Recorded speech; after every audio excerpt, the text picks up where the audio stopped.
PAHO is working with those countries to get the health sector, I mean not only the government health sector, but also the private and the NGO sectors, back up and running to be able to deliver the services that were in place before the disaster struck.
But when that passed, it came with wind and hurricane, thunder and everything.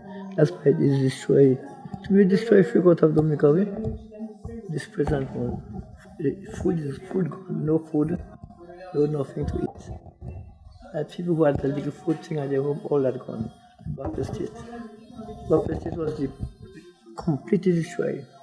And after Roseau, we tried to go into Roseau, we cannot. Roseau was worse than the Bermuda, nor Texas, to me. That's how it looked. It was more worse than Texas, Miami, and Florida. St. Martin get blues, Martin get blues, all of us. But we get more blues than them. Because all our food stuff destroyed, most of our animals destroyed. We had nothing left. Horrible. We had to hold on to our door because the wind just kept pushing it at us. You know, our windows got broken, our chandelier broke. We have no lights, no water, but we have life. To serve. To serve the public.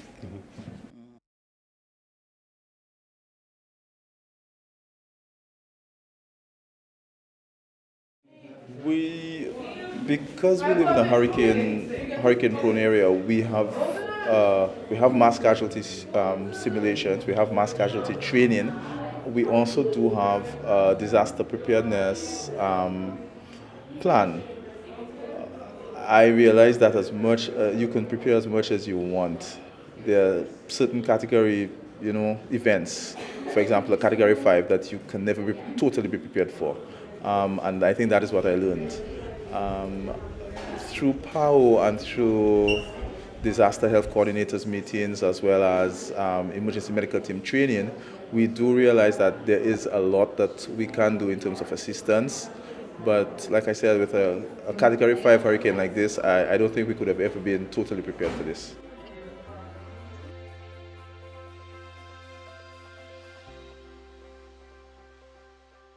And then the wind started blowing. But it came whistling. And then we had a flashlight watching the ceiling going up and down, up and down. The wind had the ceiling going up and down. And then water was coming from underneath the door. Yeah. and through the windows, any little hole it could get coming in. So we tried pushing water out, what it was coming in. Then when we couldn't succeed, we went through the drawing room, standing up and watching through the back of the house. All of a sudden, but after 8 minutes tonight, we heard a roof went, but it wasn't ours. It was the neighbor's roof. All of a sudden, we just see outside, no galvanized, everything just blew away. And then we went to the furthest room at the front.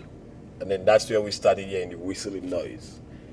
But we had a flashlight, and we kept lighting in the area to see what we could see, because we heard screaming from the neighbors. Yeah. So then we stood there, 3 of us holding the door. Then the screaming came, more than one person screaming and whatever, and then went out. Bending very low, not standing up, but bending very low, and then we follow the noise, follow the screaming, and that's where we saw a young girl, wooden building, everything just went right against the wall. And that's where she lied down with a dog. The dog screaming and she herself screaming. And then we tell her, well, she have to come out, but she did not know way out. So I had to creep between the wall and how the wind jammed the wood against the wall, and then took her out, and then gave her to 2 other guys to bring to the old mill where it had a better shelter. Yeah. But by that time we had all lamp poles and cables, everything on the ground. Yeah. Then we went to another lady. Her house was leaking, she couldn't do nothing. When we tell her let us go, she said she had to change her clothes. So we asked her change her clothes for what? So she said she's going to change. So we left and we went for another family higher up and bring them to the old mill. But all we're telling them is just bend down low. Yeah. Don't stand up straight, because if you stand straight, you can never tell. Yeah. So bend low and have your hand, but we hold hands in hands so that we will not dislodge. And then take them to the old mill. Going to the old mill, there is a ravine. So the road to the old mill now, it got blocked off. So we had to go through the highway and turn in. And then we went back for the lady that went to change her clothes, but she never changed it up to now. So we took her, bring her there, went back, checked some ladies now that was sweeping out water still. When we went inside there, she said she's not going anywhere because further back of her house had a concrete structure, a little piece. So she decided we stay in there. And that's when another piece of other debris that flying and the wind get heavier for the second time. So we just stayed there until about 3:30. And then when it cooled down with a little rain and wind, then we went back out. Oh, yeah.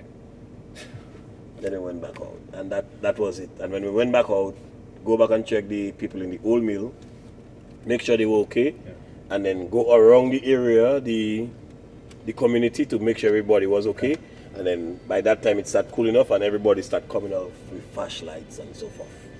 Throughout the years I've been doing transportation for PAHO officials that come to Dominica back and forth. So that's how I really get closer to them.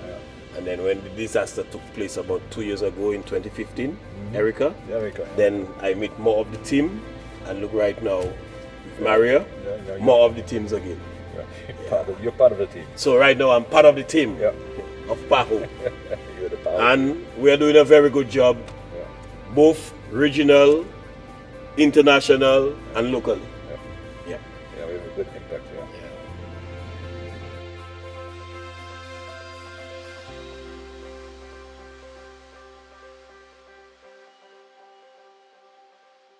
I've been to different communities, particularly the health centers where I distribute water. At first, I distributed bulk water in containers. For this week, we are distributing bottled water. I've been to the health centers of St. Joseph, of Trafalgar, of a lot of different areas such as Ansdime and Ansolda, and distributing the water is it's very overwhelming for me, because I find out that the people, they are in need of the water. They are very appreciative when we come to distribute the amount of water that we have on our trucks. Oftentimes the people ask us, when are we coming back to distribute water for them? And we always tell them whenever we get the opportunity from PAHO, we will distribute the water for them. And this is just what we are doing. Every day, for 2 weeks now, I've been distributing this amount of water all over the island.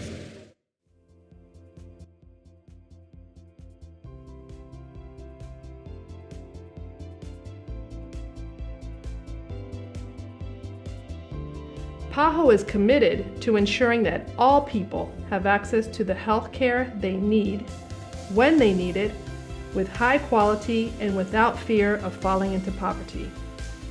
Through its work, PAHO promotes and supports the right of everyone to good health.